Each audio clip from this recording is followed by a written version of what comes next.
नमस्कार, मैं सारिका मुंडड़ा प्रस्तुत हूँ जूही हिंदी पाठमाला का पाठ 4 गुरु दक्षिणा, जो कि कक्षा 6 में है, कक्षा 6 में है, वो लेकर। गुरु दक्षिणा। गुरु का अर्थ आप सब लोग समझते हैं कि गुरु अर्थात शिक्षक, टीचर, जो हमें ज्ञान देता है, जीवन जीने के लिए रास्ता दिखाता है। दक्षिणा। दक्षिणा क्या होता है? पुराने समय में क्या होता था कि विद्यार्थी गुरुकुल में, गुरु के आश्रम में रहकर पढ़ते थे, और जब उनकी शिक्षा पूरी हो जाती थी, उसके बाद वो गुरु को कुछ दिया करते थे जो गुरु उनसे मांगे। जैसे अभी तो क्या है, जो हमारा एजुकेशन सिस्टम है, वहां पर हम लोग पहले ही एडमिशन के लिए फीस वगैरह देते हैं, लेकिन गुरु दक्षिणा में कैसे होता था कि शिक्षा प्राप्त करके फिर गुरु जो भी उनको करने को कहे वो करना पड़ता था उनको, और गुरु कुछ भी कह सकता था उनको, जो उनको लगता था कि उनके शिष्य की सामर्थ्य है, या कभी उनको कुछ शिक्षा देने के लिए, तो पहले इस तरीके से जो है गुरु दक्षिणा दी जाती थी। अब चलते हैं पाठ की ओर। पाठ में जैसा कि आप इस चित्र में यहाँ पर देख सकते हैं कि गुरु हैं और उनके सामने वहां पे शिष्य बैठे हैं। इनमें से एक शिष्य ने अपने गुरु से प्रश्न किया कि गुरुदेव, जीवन क्या है? कुछ लोग कहते हैं कि संघर्ष है, कुछ लोग कहते हैं कि जीवन एक खेल की तरह है कि जिसमें हारना जीतना चलता रहता है, और कुछ लोग कहते हैं कि उत्सव। तो इनमें से कौन सा सही है? आपके हिसाब से इनमें से कौन सा सही है? मुझे थोड़ा संदेह है, भ्रम है, तो मेरी इस शंका का निवारण करो। तो गुरुजी कहते हैं कि बेटा, जिन्हें गुरु नहीं मिला उनके लिए जीवन संघर्ष है, जिन्हें गुरु मिल गया उनके लिए ये खेल की तरह है, और जो व्यक्ति गुरु द्वारा बताए गए मार्ग पर चलते हैं उनके लिए ये उत्सव है। शिष्य अभी और भी कंफ्यूज्ड, उसको नहीं समझ में आया। बोले कि गुरुदेव, मैं अभी भी आपका अर्थ नहीं समझ पा रहा कि जीवन क्या है, मैं अभी भी थोड़ा सा, मुझे इसके बारे में जानने की और उत्सुकता है। तो गुरुदेव कहते हैं कि अच्छा, ऐसा करता हूँ, मैं तुम्हें एक कहानी सुनाता हूँ। तो वो गुरुदेव उनको एक कहानी सुनाना शुरू करते हैं। कहानी में फिर से एक गुरुकुल है, फिर से एक आश्रम है। जैसे यहाँ एक गुरु है और शिष्य हैं, तो कहानी जो गुरुदेव सुनाने वाले हैं उसमें भी उन्होंने एक गुरु और कुछ शिष्यों का जिक्र किया है। ठीक है। एक गुरुकुल में फिर से कुछ शिष्य हैं गुरुदेव के सामने, और वहां पर जो 3 शिष्य हैं उनकी शिक्षा पूरी हो गई है, पूर्ण हो चुकी है। अभी उनका वापस अपने घर समय है कि वो घर जाएं, घर की ओर लौटें। तो वो शिष्य पूछते हैं कि गुरुदेव, आपने हमें बहुत ज्ञान दिया है, शिक्षा दी है, तो हम कैसे दक्षिणा दें आपको, मतलब क्या दक्षिणा दें? तो गुरुदेव पहले थोड़ा मुस्कुराते हैं और कहते हैं कि शिष्यों, मुझे तुम एक थैला भरकर सूखी पत्तियां लाकर दे दो, बस यही मेरी गुरु दक्षिणा हो गई। तो तीनों शिष्य बड़े खुश होते हैं, कहते हैं कि अरे वाह, गुरुदेव ने तो बहुत ही ऐसी चीज मांगी जो हमें बहुत आसानी से मिल जाएगी। अब सूखी पत्तियां तो इधर उधर बिखरी पड़ी रहती है ना, जंगल में, कहीं ऐसे ही रस्तों पर, तो बड़े खुश हो जाते हैं वो लोग। और ये कहानी जो है ना, ये ध्यान रखिए कि पुराने समय की कहानी है ना, अभी के समय से मत जोड़िएगा इसको, पुराने समय की कहानी है। ठीक है। तो वो शिष्य बड़े खुश होते हैं। आपको क्या लगता है कि गुरुदेव ने गुरु दक्षिणा में सूखी पत्तियां क्यों मांगी, जो कि बहुत आसानी से मिलती है ना? सूखी पत्तियां गुरुदेव ने क्यों मांगी होंगी? सूखी पत्तियां। चलते हैं कहानी की ओर के, देखते हैं क्या होता है। अब तीनों शिष्य निकलते हैं, वो जंगल की तरफ जाते हैं। पहले कैसे जो गुरुकुल के जो आश्रम वगैरह होते थे ना, थोड़ा सा गांव से दूर होते थे, कहीं थोड़ा सा जंगल के आसपास या कुछ ऐसी जगहों पर।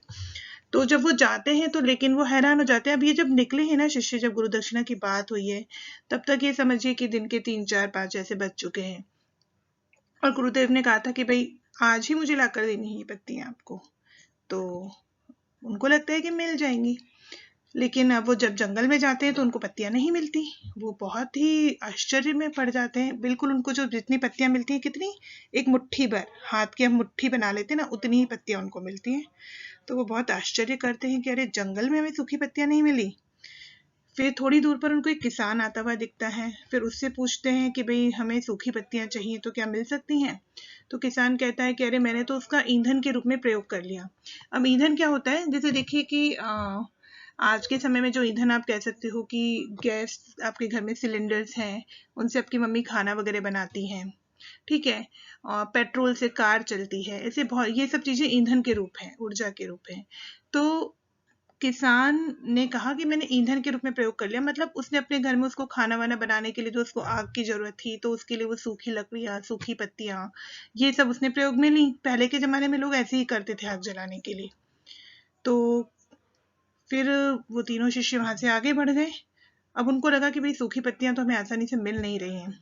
फिर वो थोड़ा गांव में गए, गांव की तरफ। वहां पे उन्होंने एक व्यापारी से पूछा, लेकिन व्यापारी ने कहा कि मेरे पास सूखी पत्तियां थी, लेकिन मैंने उनके दोने बना लिए। जैसे कि आप यहाँ चित्र में भी देख सकते हैं कि दोने मतलब पत्तों की बनी हुई एक कटोरी की तरह, एक बॉल की तरह, बाउल जिसमें सब्जी वगैरह डालते हैं। आजकल आप लोग डिस्पोजेबल देखते हैं, तो और ये भी कहीं कहीं पे अभी भी चलन में है, लेकिन फिर भी अब इनका चलन थोड़ा कम हो गया है। लेकिन ये ज्यादा प्राकृतिक है, हमारे प्रकृति के साथ में इनका तालमेल अधिक है, क्योंकि ये जल्दी से प्रकृति में, मिट्टी में मिल जाते हैं, वापस खाद बन जाते हैं। तो हमें इनका प्रयोग अधिक से अधिक करना चाहिए। जैसे कि अगर मैं दक्षिण भारत की बात करूँ ना, तो वहां पर कैसे होता है, लोग केले के पत्तों में खाना खाते हैं, और केले के पत्ते को कैसे आप आसानी से मिट्टी में, पेड़ों में डाल दीजिए, वो वापस खाद बन जाएगा। तो प्रकृति के साथ एक संतुलन हमें सिखाते हैं वो लोग कहीं भी, और आज भी उन्होंने उस परंपरा को अपना जीवित रखा है, ये बहुत अच्छी बात है। खैर, कहानी में चलते हैं। व्यापारी ने क्या किया, उनके दोने बना दिए और बेच दिए। दोने बनाकर वो बिकते हैं, लोग खरीदते थे जरूरत के हिसाब से।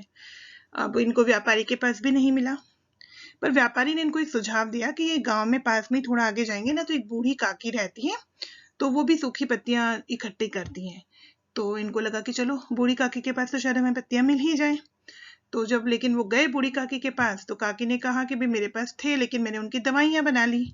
अभी हम देखते हैं ना, जैसे नीम के पत्ते या ऐसी बहुत सी चीजें, बबूल के, इन सब का प्रयोग कहीं ना कहीं दवाइयां बनाने में भी होता है। जो हमारी आयुर्वेदिक चिकित्सा पद्धति है, उसमें पेड़ पौधे या जो नेचुरल चीजें हैं, उनसे बहुत दवाइयां बनाई जाती हैं, अलग अलग तरह की। तो काकी ने कहा कि मेरे पास अब कोई पत्ती नहीं बची, और मैं उनकी दवाइयां बना चुकी हूँ। अब तीनों शिष्य निराश हो चुके थे, और समय हो चुका था कि वापस उनको अपने गुरुकुल लौटना था। तीनों शिष्य निराश होकर वापस गुरुकुल पहुंचे, और उन्होंने अपना सिर झुका लिया। उनको लग रहा था कि गुरुदेव ने इतनी मामूली सी चीज हमसे मांगी और हम वो भी नहीं दे पाए। तो इस वजह से वो थोड़ा बहुत मतलब निराश हो गए थे कि अभी वो कैसे गुरुदेव का सामना करें। और इसी प्रकार वो मुंह लटकाए अपने गुरुदेव के सामने उपस्थित हो गए। तो और उनमें से फिर एक शिष्य ने बोला कि गुरुदेव, हमें माफ कीजिए, हम आपकी इच्छा पूरी नहीं कर पाए। हमने सोचा था कि सूखी पत्तियां तो जंगल में हमें आसानी से मिल ही जाएंगी, मगर उनको भी लोग कितने तरीकों से उपयोग में लाते हैं, कितने कितने तरीकों से प्रयोग में करते हैं। किसी ने ईंधन के रूप में प्रयोग किया, किसी ने दोने बनाए, किसी ने दवाइयां बनाई, तो हम पत्तियां नहीं ला सके। उनका उत्तर सुनकर गुरुदेव फिर से थोड़ा थोड़ा मुस्कुराने लगे और बोले, अरे शिष्यों, निराश मत हो, खुश हो जाओ। इस सीख को जीवन भर याद रखना कि कोई भी चीज छोटी या बेकार नहीं होती। अगर तुमने इस चीज को जीवन भर याद रखा और उसके हिसाब से व्यवहार किया, तो यही मेरी गुरु दक्षिणा होगी। तो तीनों शिष्य खुश हुए और बोले कि गुरुदेव, हम सदैव आपकी ये बात ध्यान रखेंगे।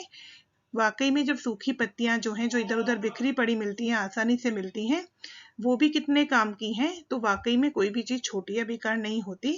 और तीनों शिष्य गुरुदेव को प्रणाम करके अपने अपने घर की ओर चल दिए।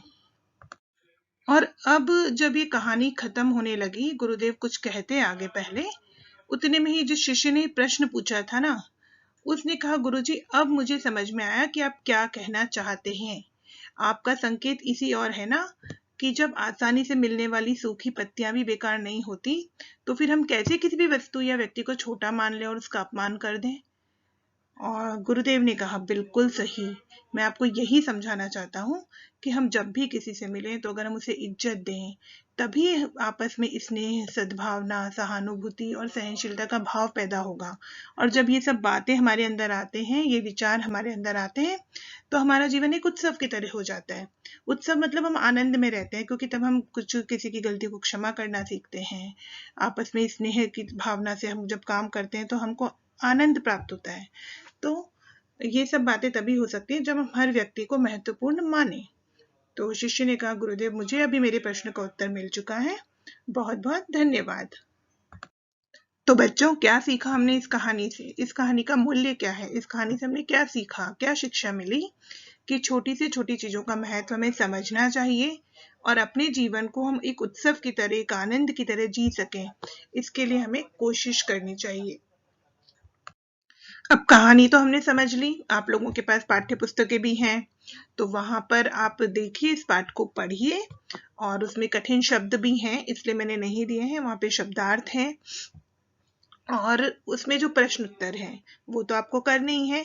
यहाँ पर मैंने कुछ और प्रश्न भी दिए हैं, तो वो भी आप करिए और इनके उत्तर ढूंढने की कोशिश कीजिए। और एक जो रोचक काम है ना, वो आप कर सकते हैं यहाँ पे, थोड़ा सा कहते हैं ना कि जिसमें आपको करने में अच्छा भी लगेगा, कि सूखी पत्तियां अपने आसपास देखिए और इकट्ठी कीजिए और उनसे कुछ आकृतियां बनाइए। कुछ आप उनका भी प्रयोग कर सकते हैं ना, कुछ कोई आप ग्रीटिंग कार्ड बना सकते हैं, कोई एक अच्छा सजावट का कुछ आप शिल्प बना सकते हैं वहां पर, और उनसे कुछ पशु पक्षी या अलग अलग तरह के आकार बना सकते हैं, और जो आकार आपने बनाया है उसके बारे में कुछ पंक्तियां लिखिए। तो मिलते हैं अगले पाठ में, तब तक के लिए धन्यवाद।